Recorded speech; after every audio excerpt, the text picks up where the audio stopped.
Olá pessoal, tudo bem? Vamos dando continuidade ao nosso estudo dos princípios constitucionais administrativos, agora para falar sobre moralidade administrativa. Olha só, olha comigo aí, ó. Já falamos da legalidade, falamos da impessoalidade e agora vamos falar da moralidade administrativa. Pessoal, moral é um conceito aberto, né? É um conceito abstrato, porque nem sempre o que é moral em determinada região será em outra. Nem sempre o que é considerado moral em determinada época terá sido em outra. Então, moral, para ser definida, depende da análise de uma série de fatores, né? Cultura, lugar, época, costumes. Mas podemos estabelecer um chavão que é o seguinte: os agentes públicos, no exercício das funções, devem se guiar por padrões de ética e honestidade normalmente aceitos. Tá? Então esse é o princípio da moralidade administrativa. Os agentes públicos, no exercício da função pública, devem se guiar por padrões de ética e honestidade normalmente aceitos. Tá legal? Olha só, moralidade equivale a probidade? Bom, vamos analisar isso. A improbidade administrativa é a desonestidade no âmbito do poder público, tá? Que resulta na aplicação de sanções de natureza extrapenal aplicadas por um juiz em um processo judicial. A lei de improbidade, que é a Lei 8429, ela trouxe ali para a gente as modalidades de improbidade. Enriquecimento ilícito, prejuízo ao erário, ou seja, está previsto lá quais são as modalidades de improbidade. Tá. Já o princípio da moralidade, ele é geral, ele é genérico, né? Eu não tenho a definição em lei do que seria imoral. Então, o que a doutrina nos ensina? Ensina o seguinte, que moralidade é o princípio previsto na Constituição. E a improbidade é a lesão a esse princípio. Tá? Então, a improbidade é o ato que ofende o princípio da moralidade administrativa. Certo? Nessa linha de pensamento, todo ato de improbidade administrativa vai violar o princípio da moralidade administrativa. Tá?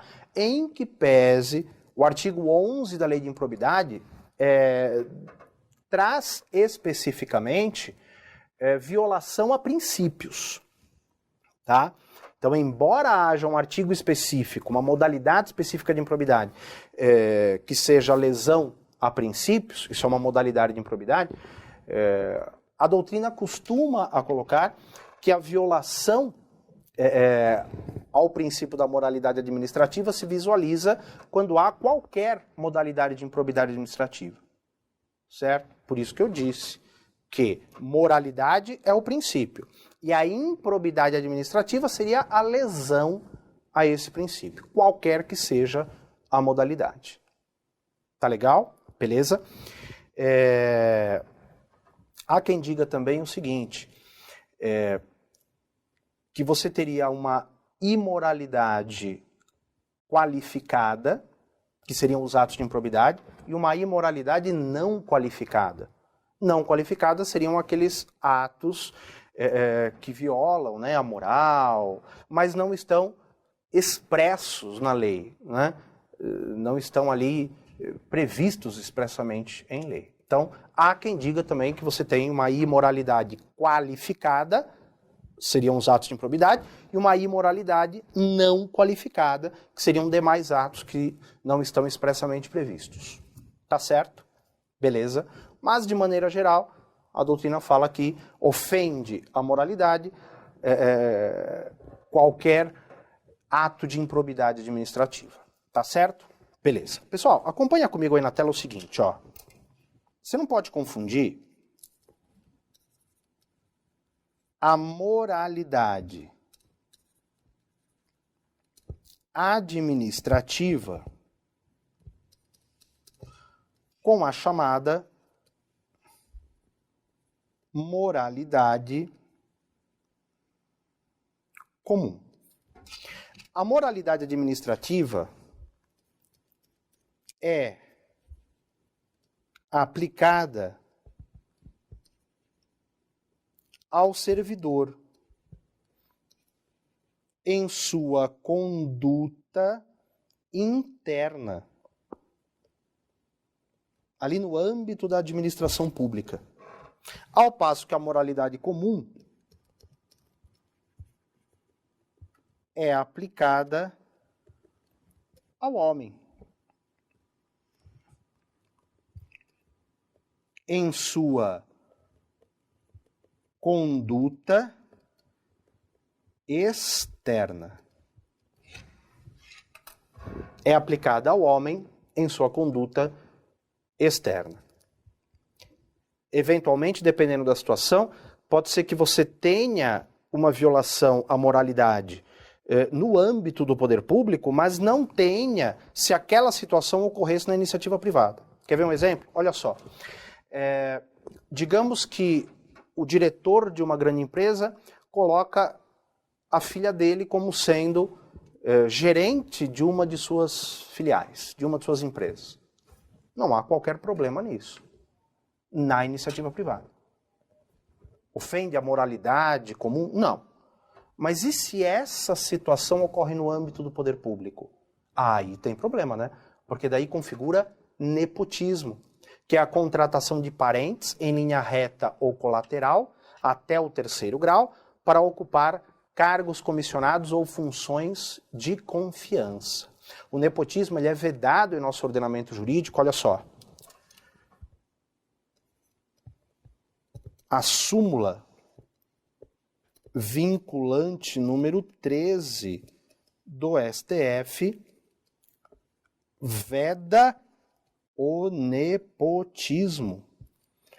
A súmula vinculante número 13 do STF veda o nepotismo, que é a contratação de parentes em linha reta ou colateral até o 3º grau para exercer cargos comissionados ou funções de confiança.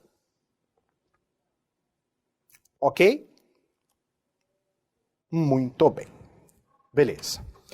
Bom, pessoal, próximo princípio é o princípio da publicidade. Princípio da publicidade. Bom, por este princípio, a gente tem o seguinte: os atos editados pelo poder público devem ser públicos. Os atos editados pelo poder público devem ser públicos, não só em razão da transparência da atuação administrativa, mas também para viabilizar o controle de tais atos. Tá? Então, os atos expedidos pelo poder público, eles devem ser públicos em razão da transparência da atuação administrativa e também para viabilizar o controle de tais atos. Agora, ó, 2 pontos interessantes. Primeiro, todo ato tem que ser público? Todo ato tem que ser público? Ou será que existe ato sigiloso? Existe ato sigiloso. Existe ato sigiloso. A regra geral é a publicidade. Mas também existem atos sigilosos, como, por exemplo, aqueles relacionados à segurança nacional, ou que sejam objeto de inquérito policial, por exemplo. Tá? Então toma cuidado. A regra geral é a publicidade, mas também existem, sim, atos sigilosos. Tá legal? Tranquilo. Segundo ponto é o seguinte: um ato, para ser público, deve obrigatoriamente ser publicado em diário oficial? Ou é possível que eu tenha um ato público que obedeça o princípio da publicidade, mas não tenha sido publicado em diário oficial? Olha só, a regra geral é que a publicidade se dê por meio da publicação em diário oficial. Mas é sim possível que eu tenha um ato público que não tenha sido publicado em diário oficial. O exemplo clássico é o edital de licitação na modalidade convite, chamada carta convite. Deve ser pública? Sim, mas não precisa ser publicado em diário oficial. Pera, mas aí como que eu dou publicidade a esse edital? Ora, você divulga lá no site oficial do órgão. Ele é público, mas não foi publicado em diário oficial. Tá? Você colocou o edital no quadro de aviso da repartição. Ele é público, mas não foi publicado em Diário Oficial. Tá legal? Então, é possível que um ato seja público sem ter sido publicado em Diário Oficial. Agora, a regra geral é a publicação em Diário Oficial. E existem atos que apenas adquirem publicidade com a publicação em Diário Oficial. Como, por exemplo, atos normativos, né? Decreto, portaria, resolução, deve ser publicado em Diário Oficial. Tá? Ó, só para fechar o bloco, fica ligado no seguinte, hein? O Supremo já decidiu que a divulgação do ato tão somente no programa de rádio Voz do Brasil não atende ao princípio da publicidade, hein? É necessário um outro meio que dê publicidade àquele ato, tá? Então a divulgação do ato no programa de rádio Voz do Brasil, por si só, não atende ao princípio da publicidade. É necessário um outro meio de divulgação do ato. Isso foi uma decisão do Supremo Tribunal Federal. Tá legal? Muito bem. Então eu encerro esse bloco aqui e daqui a pouquinho a gente volta para falar mais sobre princípios constitucionais administrativos. Até lá.